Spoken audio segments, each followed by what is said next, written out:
Minsan nga dito kami napapahinto para nga bumili at uminom ng buko. Unahan nga lang po ito ng Barangay Payaw at sakop pa ng Katbalogan.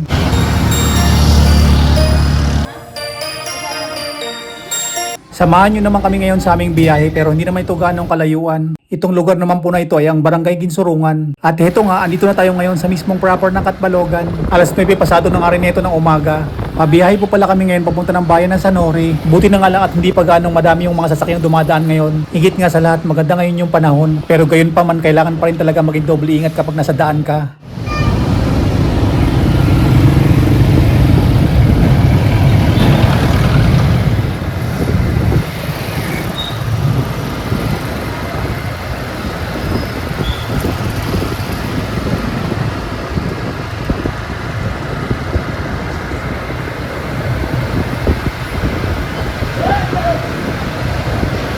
Dadaan po muna kami guys ng gasoline station para magpagasolina. 200 pesos naman po itong ipapagasolina ko. Balikan na nga po ito at meron pang sobra. Ayan guys, magpapatuloy na kami sa aming biyahe at medyo malapit na rin kami sa may Barangay Maulong. Medyo matraffic nga dito banda dahil sa merong ang ginagawang kalsada.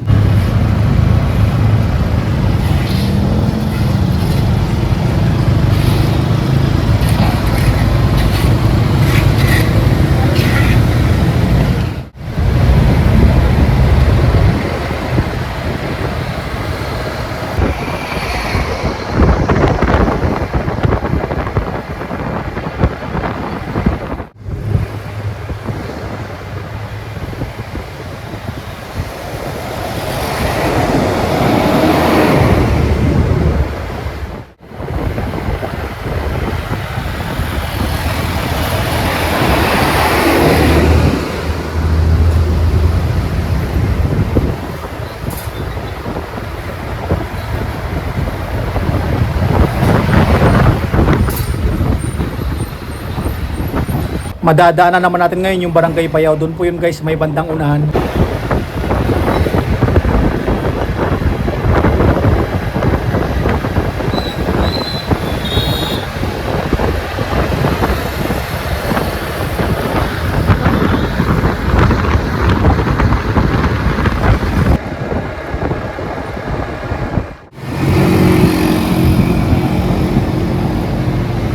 Dahil sa nauhaw nga kami ay dito muna kami huminto para na nga rin makabili at uminom nitong buko. 30 pesos naman po ito kada isa. Hindi nga lang matatanggal lang iyong uhaw kundi mabubusog ka pa dahil na nga rin sa kanyang laman. Hindi kita mag-coincident.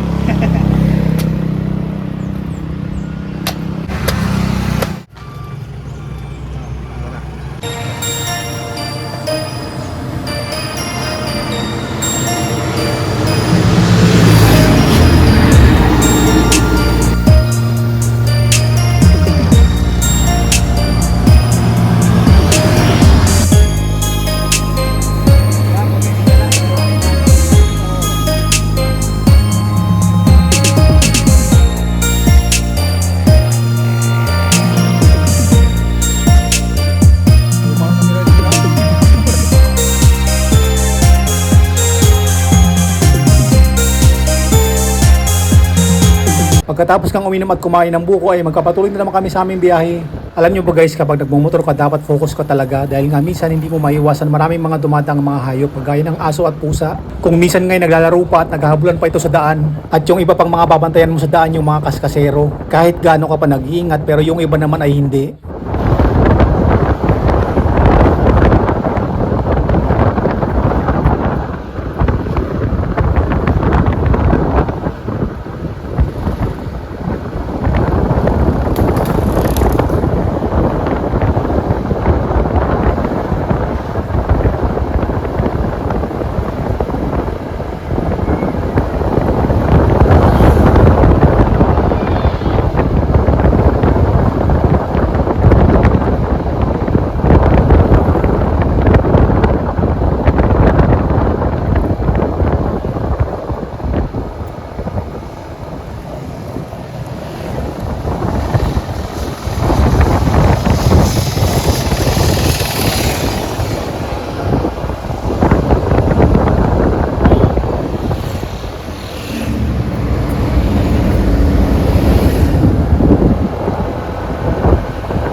At heto nga guys, andito naman tayo ngayon sa Barangay Pupua at sakop pa nga rin ito ng Katbalogan.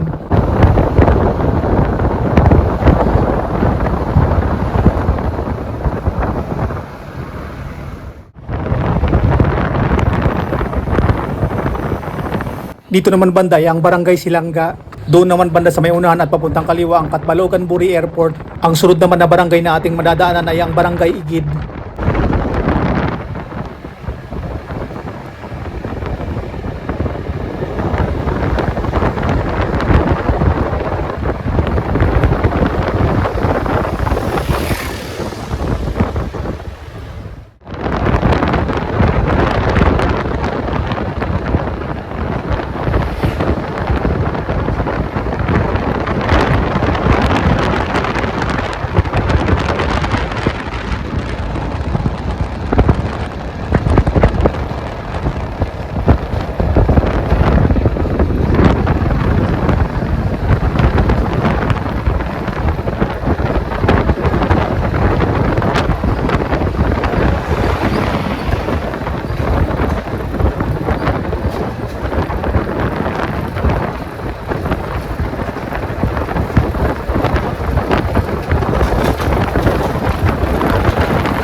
At heto nga guys, andito naman kami ngayon sa Barangay Igid.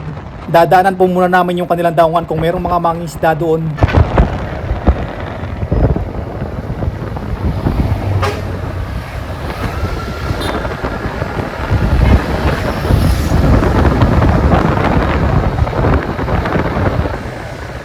Dito rin po pala kami madalas pupunta noon dahil na nga rin sa maraming mga mangingisda ang dumadaong dito.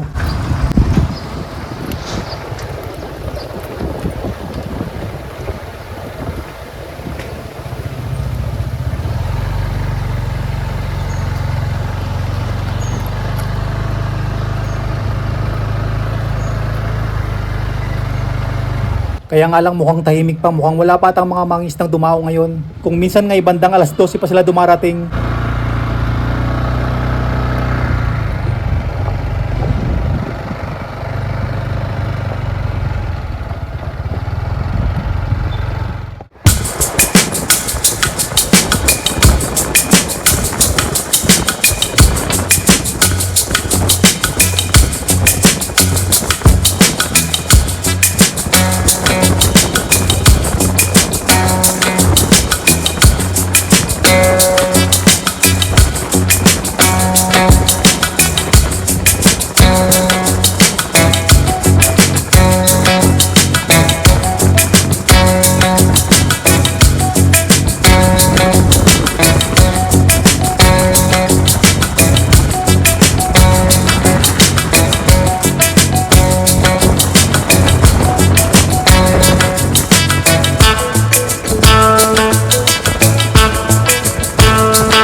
Heto nga guys, andito na kami ngayon sa bayan ng San Jorge. Medyo matagal nga kami nakarating dahil sa marami pa kami dinaan ng mga lugar. Maghahanap po muna kami ngayon ng aming mga kainan dahil nga sa tanghali na nga rin.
Heto nga guys, dito naman kami ngayon kakain ng aming pananghalian. Ito po pala yung Zeya Eatery.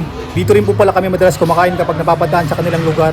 Masarap nga ang kumain dito dahil nga sa meron silang tindang mga kakanin. Heto naman guys yung iba pa nilang mga tindang ulam. Balls.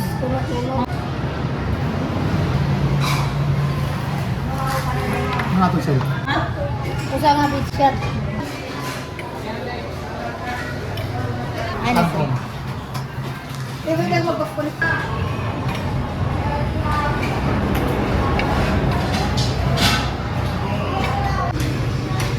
Ito naman po guys yung aming mga in-order na ulam at yan, kain po tayo. Sa halagang 180 pesos, meron ka ng 3 ulam at meron ka ng 2 kanin.